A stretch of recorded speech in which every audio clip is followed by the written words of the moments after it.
Novak Djokovic, 34, has had quite the week after he faced deportation by Australian authorities when his visa was cancelled ahead of the Australian Open tournament, where he hoped to defend his title.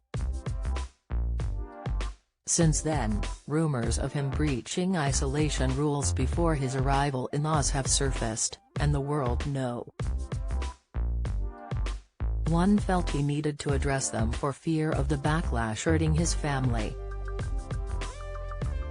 In a statement posted to Instagram in the early hours of Wednesday morning, the Serbian tennis star, who is unvaccinated, said the misinformation needs to be corrected, after it was claimed that he and his team had made a false declaration on his travel form prior to entering Australia. The statement read, "I want to address the contouring misinformation about my activities and attendance at events in December and the lead-up to my positive PCR COVID test result. This is misinformation which needs to be corrected, particularly in the interest of alleviating broader concerns in the community about my presence in Australia and to address matters which are very hurtful and concerning to my family. I want to emphasize that I have tried very hard to ensure the safety of everyone and my compliance with testing obligations."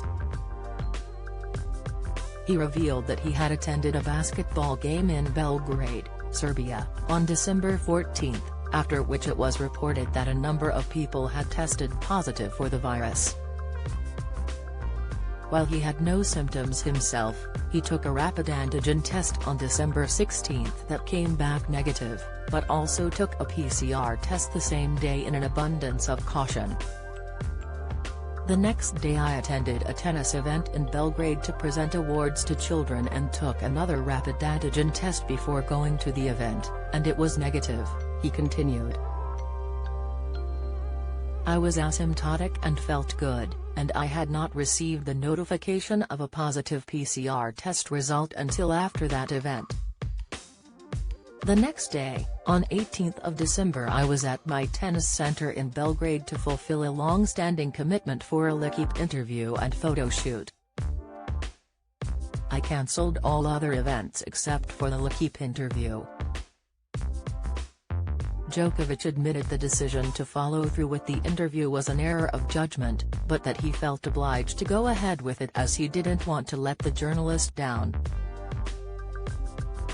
"I did ensure I was socially distanced and wore a mask except when my photograph was taken," he explained. "When I went home after the interview to isolate for the required period, on reflection, this was an error of judgment and I accept that I should have rescheduled this commitment."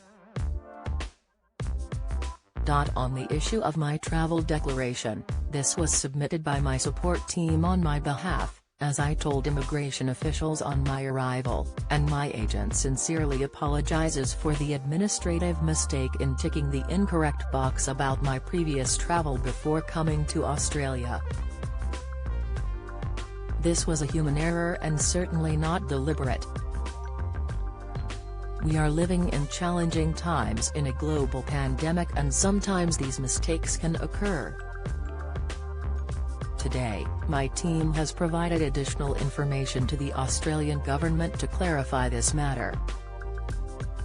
He concluded the lengthy explanation stating he won't be making any further comment out of the utmost respect for the Australian government and their authorities and the current process. "It was always an honour and a privilege to play in the Australian Open," he said.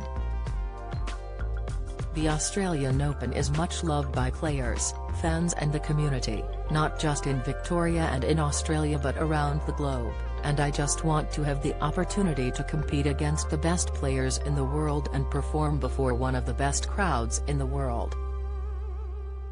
Before a judge overturned the decision to have him detained, he was forced by the Australian Border Force to spend several days in an immigration facility, which his family compared to torture.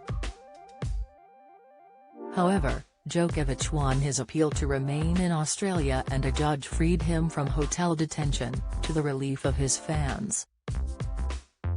Despite returning to practice on the tennis court, with photos showing him at the venue for the Australian Open, Melbourne Park. The government may still decide to deport him. The outcome has received polarizing opinions, with some criticizing the Australian government and some criticizing the tennis star's actions.